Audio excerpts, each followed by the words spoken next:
आप सबों का गेट नॉलेज एफसीसी चैनल में स्वागत है मेरे प्यारे साथियों। आज मेरा टॉपिक है एनीमिया। एनीमिया के बारे में चर्चा करेंगे, इसलिए आप लोग वीडियो के अंत तक बने रहें, तभी आपको पूरी एनीमिया का जो ये है कमी और एनीमिया के बारे में हम समझ पाएंगे। तो मेरे प्यारे साथियों, आप लोगों का ये महंगा टाइम को बर्बाद ना करते हुए वीडियो को शुरू करते हैं। तो मेरे प्यारे साथियों, जैसा कि आप लोग देखते होंगे कि बोर्ड में हम एनीमिया लिखे हैं। तो एनीमिया क्या है? एनीमिया एक प्रकार का बीमारी है। यह बीमारी किस लिए होता है उसके बारे में जानेंगे और साथ साथ में इनके कारण जानेंगे और इसके उपचार क्या हैं उनके उपचार के बारे में जानेंगे। तो मेरे प्यारे साथियों, एनीमिया क्या है? तो एक बीमारी का नाम है। एनीमिया एक बीमारी है, जैसा कि पॉइंट नंबर 1 में दिखते हैं, यानी एनीमिया एक बीमारी है। यह किसकी कमी से होता है? तो यह रक्त की कमी से होता है।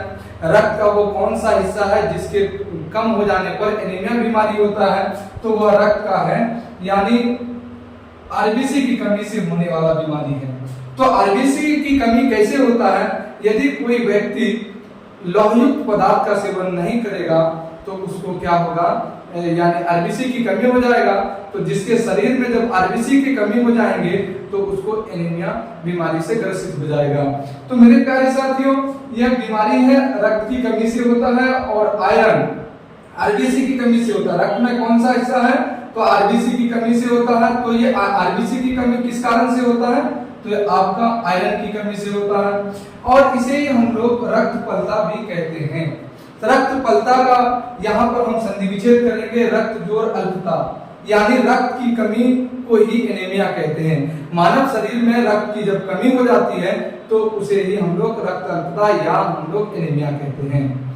तो यह एनीमिया जो होता है तो रक्त का जो एक हिस्सा है आरबीसी, उस हिस्से की कमी से ये क्या हो जाता है, रक्त यानी एनीमिया हो जाता है। एनीमिया बीमारी का जो लक्षण है, इसको हम कैसे किसी व्यक्ति को पहचान सकते हैं कि इसको एनीमिया बीमारी हुआ है?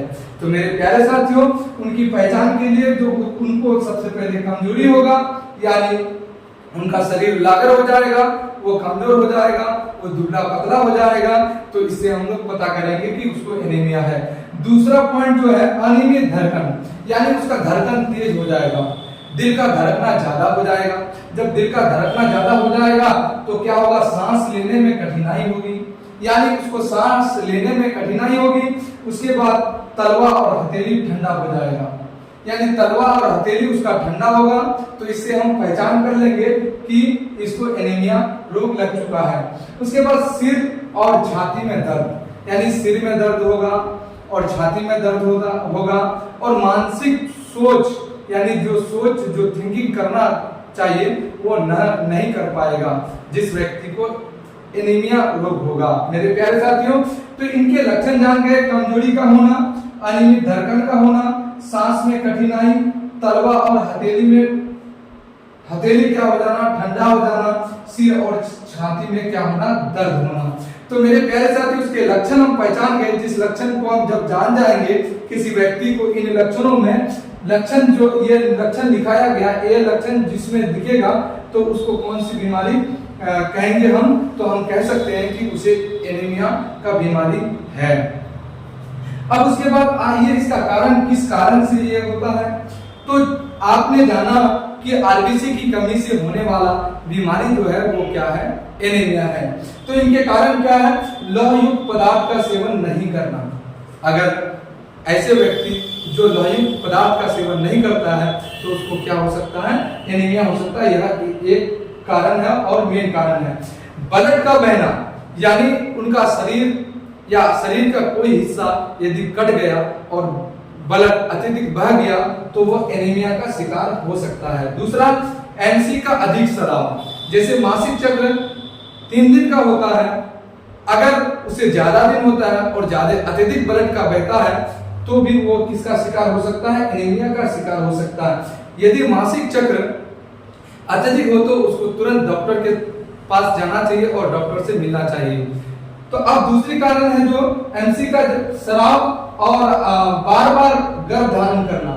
कोई महिलाएं हैं इस बीमारी से ये कहूँ ज्यादातर औरतें इसमें ज्यादा औरतों को ही होता है और यह बीमारी ज्यादातर औरतों में ही दिखने को मिलता है मेरे प्यारे साथियों। और बार बार गर्भ धारण करना, इससे भी एनीमिया हो सकता है। और साथ में खूनी दस्त, यदि किसी को खूनी दस्त होता है तो वह भी हम कह सकते हैं कि क्या है, उसे एनीमिया हो सकता है। ये सब कारण है, इन कारणों से क्या हो सकता है, उनको एनीमिया बीमारी हो सकता है। अब क्या है, जिस व्यक्ति को मलेरिया बीमारी हो जाता है, तो जिसको मलेरिया बीमारी हो जाता है तो मलेरिया बीमारी के कारण क्या होता है, आरबीसी का नष्ट हो जाता है। आरबीसी का क्या हो जाता है, नष्ट हो जाता है। तो ऐसी स्थिति में भी उसको एनीमिया रोग हो सकता है। दूसरी जो है, पाचन तंत्र में धीमी रक्तस्राव। यदि उसका पाचन तंत्र जो है वो उसमें रक्त का धीमी स्राव होगा तो उसको क्या हो सकता है, एनीमिया रोग हो सकता है। ये उनके कारण है। अब आइए उपचार, इनके उपचार क्या है। तो सबसे पहले मैंने जाना कि आरबीसी की कमी। तो आरबीसी की कमी किसके कारण होता है, तो लौहयुक्त पदार्थ का सेवन नहीं करने से आरबीसी की कमी होती है। तो वैसे में इस बीमारी का उपचार करने के लिए हम लोगों को क्या करना होगा, या जो ग्रसित हो जाएंगे ऐसे रोग से, तो उसको लौहयुक्त पदार्थ का सेवन करना होगा। यानी जिसमें आयरन, जिसमें लोहा के तत्व जिसमें पाया जाएगा, वैसे पदार्थ को अत्यधिक सेवन करना होगा। अब दूसरा है जो यह B12 और विटामिन 9 और यानी विटामिन 12 और विटामिन जो 9 है, जिसे हम लोग फॉलेट भी कहते हैं, तो यह जिस पदार्थ में मिलेगा विटामिन 12 और विटामिन जो 9 है, जिस पदार्थ में मिलेगा उसका सेवन अधिक करना, या किसी दवाई में मिले उस दवाई का सेवन करना।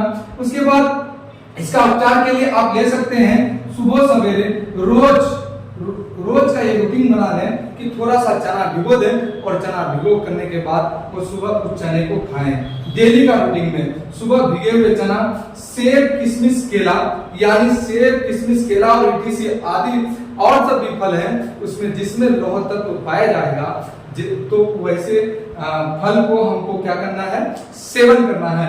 उसके बाद हरी सब्जी का उपयोग, हरी सब्जी में कौन, जैसे मेथी हो गया, पालक हो गया, ईटीसी, यानी हरी सब्जी, यानी कुल मिला के ये कहिए जिसमें आयरन पाया जाएगा, जिसमें लौह तत्व पाए जाएंगे जिस पदार्थ में, वैसे पदार्थ का सेवन आपको अधिक से अधिक करना होगा। मेरे प्यारे साथियों, अगर आपको यह वीडियो अच्छा लगा हो तो चैनल को सब्सक्राइब जरूर कर लीजिए और वीडियो को लाइक एंड शेयर जरूर करें। और मेरे प्यारे साथियों, और हम आपका एक लाइक से मेरा कुछ नहीं होगा, लेकिन हम अंदर से मोटिवेट होंगे और ताकि हम आगे वीडियो इस तरह से बनाते रहें। Thank you.